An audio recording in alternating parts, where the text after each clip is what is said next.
We are on day 16 of our 60 days of basic networking. Pagka tinignan natin yung network natin, we have thousands or even hundreds or thousands of devices.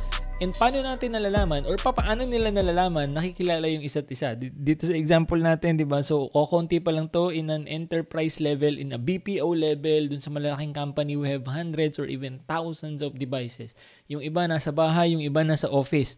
Di ba? So, paano nila nakikilala yung isa't isa? So, this is where IP address comes in. Diba? So, basically, ang device kasi natin, meron silang dalawang pagkakakilanlan. For example, itong PC na ito. Okay? So, PC yan. So, ang pagkakakilanlan nila is what we called in layer 3, IP address. Okay? And then in layer 2, this is where MAC address comes in. Pero ang goal natin for this section is to study kung ano yung layer 3 or kung ano yung IP addresses. So think of it like their, mamaya sabihin natin house address o sabihin na natin pagkakakilanlan nung device natin. Okay? So, basically, kapag sinabi nating IP address, it's a logical address being assigned to our devices or to our, sabihin na nating end devices or even dun sa ating mga network devices. Okay, so logical address means we can change this. It can be changed. It's not fixed or it's not built in the device itself. Logical meaning, kumbaga, what do you call this? Hindi siya physical address. Okay, so we can configure this. We can assign this specifically if you're using static or manual IP address assignment, or this can be obtained from what we call a DHCP server. So mamaya in the future, we're gonna talk about dun sa mga network services kung ano yung DHCP and how it provides IP addresses dun sa mga devices natin. Pero an IP address is a logical address, meaning pwede natin baguhin, pwede natin i-configure. Right? Now, it's also need to be unique kasi nga 'di ba, we have hundreds or thousands of devices in our network and then hindi pwedeng may kaparehong IP address yung device mo in that same subnet or in that same network or in that same VLAN. Kailangan unique sila sa isa't isa kasi kapag meron kang duplicate, magkakaproblema yung network mo. Actually, kapag Windows, lalabas siya duplicate IP address and so on. Mag-e-error kasi parang for example, meron ng Billy Joel Ramirez something dun sa room. Dapat isa lang yun. 'Di ba? Katulad sa mga streets and houses natin, 'di ba? For example, sa kada bayan, kadalasan merong J. Rizal Street or dun sa city, pero nag-iisa lang yun for that city. Pag tinanong mo yung mga mamamayan or yung tao, saan po yung J. Rizal? Yun lang yun. Walang dobling street. Actually, isang kahabaan lang kasi yun, 'di ba? Dun sa bayan. Now, yung mga IP addresses natin are also unique in each subnet or in each network kasi nga magkakaroon ng conflict, hindi gagana, hindi makakapag-communicate yung device natin if they have duplicate. So, unique yon sa kada device. Right? And then, of course, another characteristics, kaya nabanggit ko kanina, it lives or it resides on the layer 3 when we talked about OSI or specifically network layer.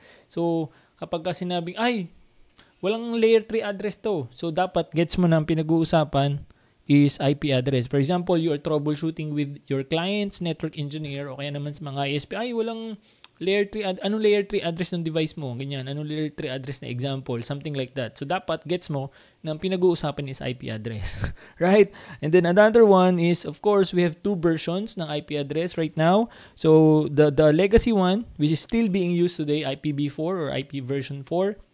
And then, the next one, which is IP version 6. Kasi nung ginawa nila yung IP version 4, hindi nila na-realize or hindi nila na-predict na lahat ng mga devices today magkakaroon ng IP. Like, di ba, yung mga ilaw natin, yung mga microwave natin, and other things like the Internet of Things are being connected in the network. So, they need to have an IP address. So, nung nagkaroon ng shortage sa IPv4, ginawa nila yung IPv6, which sabi nila, can handle every device today and in the future dito sa Earth.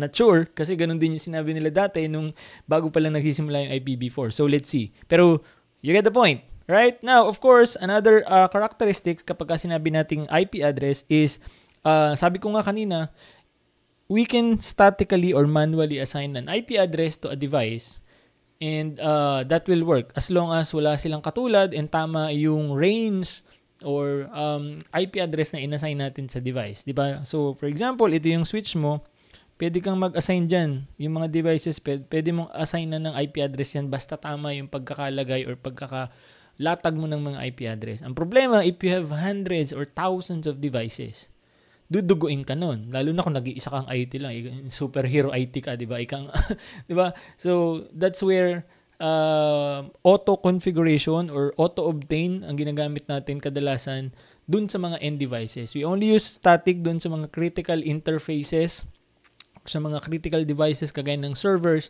Dun lang natin sila manual or ini-static. Kapag yung mga endpoints or end devices natin, ino-auto natin sila which are coming from a DHCP server. So, later on, pag-uusapan natin yung DHCP process. Pero, take note na kapag endpoints or end devices, lalo na sa malalaking enterprise, we normally use auto-obtain para dun sa mga yon para makakuha sila ng IP address. Right? So, bunahin ko lang yan. Kasi mamaya may ipapakita akong example. Right? So, hey, Billy here. I hope you are getting value or at least getting refreshed dito sa mga basic and fundamental concepts natin sa networking kahit papaano. Okay, now, I'd like to invite you in our free and live webinar na gagawin natin this coming Friday, alas 12 ng tanghali, February 21, ngayong Biyernes na, kung saan ang pag-uusapan naman natin this time is all about how to get started in cybersecurity for beginners only. Okay, so mali na tayo, for beginners only. So if you're already expert or someone who's already working in the cybersecurity space, hindi to para sa'yo. Pero kung wala ka namang gagawin, you can join and share your insights or help me answer questions dun sa mga mag-a-attend na baguhan. Okay, so ang goal natin dito is to help you understand ano yung mga pwede mong gawin, ano yung best stepping stone kung paano ka magsisimula sa cybersecurity space. So pag-uusapan natin ano yung mga ideal skills na mainam mo munang matutunan if you want to go with cybersecurity industry, ano yung mga ideal entry-level certifications, ano yung mga kailangan mong malaman, and why now is the best time to enter or to go into cybersecurity industry, and so much more. Bukod dun sa presentation ko, we're also gonna do a raffle kung saan pwede kang manalo ng ebooks and premium courses dito sa Tech Academy. Plus, we're also gonna give a certificate of participation doon sa mga mag-a-attend hanggang dulo. Ika nga, okay? So, all you have to do is just register to techacademy.ph/webinar. Okay? techacademy.ph/webinar and put in your best email address para ma-receive mo yung meeting details. Limited lang yung seats. So, make sure to register and make sure to be there at least 10 minutes before. Got this? Okay, so see you on Friday. Another one, kapag sinabi nating IP address, it's being composed or contain what we call network and host portion. So, kumbaga, yung mismong bayan, tapos yung mismong street doon sa lugar na yon, tapos yung mismong house number doon sa street na yon. I'll show you that in a bit. Pero when we talked about IP address, lalo na kapag IP version 4, take note na it's composed of the network portion as well as the host portion or yung mismong IP ng device. Okay? Mamaya mas magiging malinaw pa para sa'yo. Pero dun sa network and host portion na yun, meron tayong tinatawag na network address, broadcast address, as well as yung mga usable IP addresses. Yung mga usable IP addresses, yun yung na-assign dun sa mismong mga endpoints or end devices. Network address, ito yung pinaka-address ng subnet or street. And then broadcast address, lahat sila. Okay, lahat sila. So parang pagka gusto mong padala ng message lahat yung endpoints or lahat ng devices, the switch, for example, will use that broadcast address to send broadcast message. So, probably overwhelming for now, pero we're gonna talk about that in the future. Pero that's how it works when we talked about IP addresses. Now, to give you a really illustration or good illustration para mas magets at mas maintindihan mo pa, here's an example of a simple network diagram. So, kung makikita mo, di ba, meron tayong router. Sabihin na natin, itong router natin na to, so yung nagsisilbing DHCP server din in this network kasi maliit lang naman yung network natin. Right? So, that means it can supply or provide IP addresses doon sa mga devices. So, yung tablet natin, it needs to have an IP address. Yung laptop natin, it needs to have an IP address. Ganun din yung printer, ganun yung desktop. Okay? And again, we can statically assign this. Siguro kung ganito kaliit lang, pwede mong i-assign manually or statically. Pero, let's say for example, it has hundreds of devices, duduguin ka na. So that's why, sabi ko nga kanina, ang ina-assign lang natin statically is mostly, for example, itong interface na to, ma-manual natin yan, tsaka ito yung gateway natin, and then the rest, auto-obtain na from the DHCP. For example, ito rin yung DHCP natin, yung router, kasi may capability silang maging DHCP. They will provide or they will supply IP addresses dito sa mga endpoints natin na to. Okay? You now getting the concept? Good.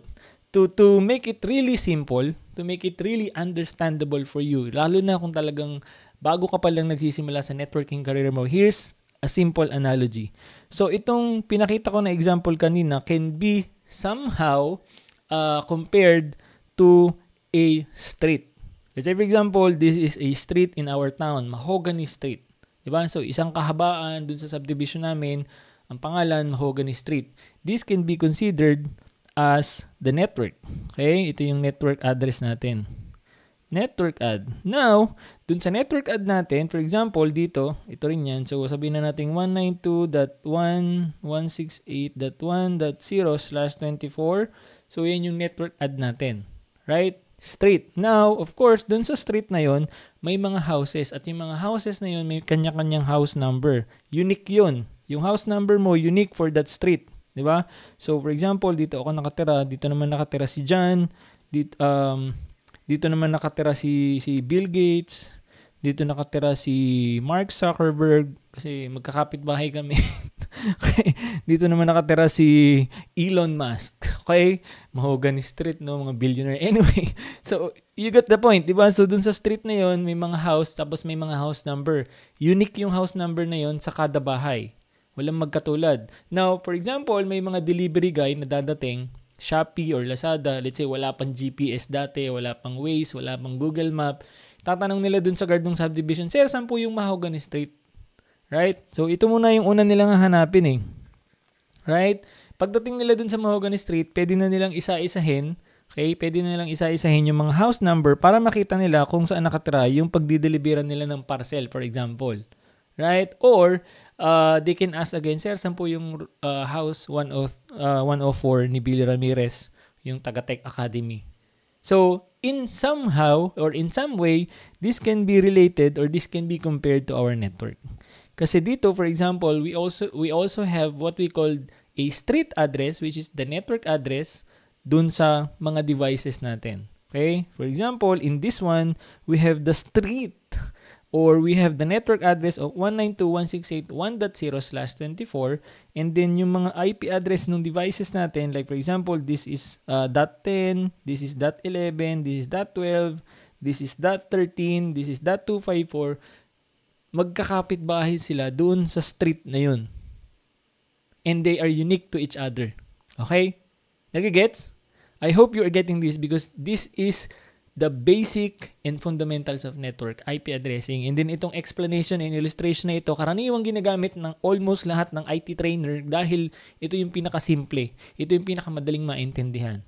Okay? So I hope by now, you now understand kung ano yung ibig sabihin ng IP address and ano at para saan siya ginagamit. Right? In the next video, we're gonna talk about yung characteristics at ano naman yung tinatawag natin na IPv4. Kasi sabi natin, di ba kanina, we have two versions of IP address, IPv4 and IPv6. So we're gonna talk about IP version 4 muna. Okay, katulad ng 192.168.1.10, 1.11, 1.12, paano natin sila binabasa, paano natin ma-identify kung ano yung street or network address, and so on. So, yun yung pag-uusapan natin in the next video. For now, let this lesson sink in and I'll see you on the next one.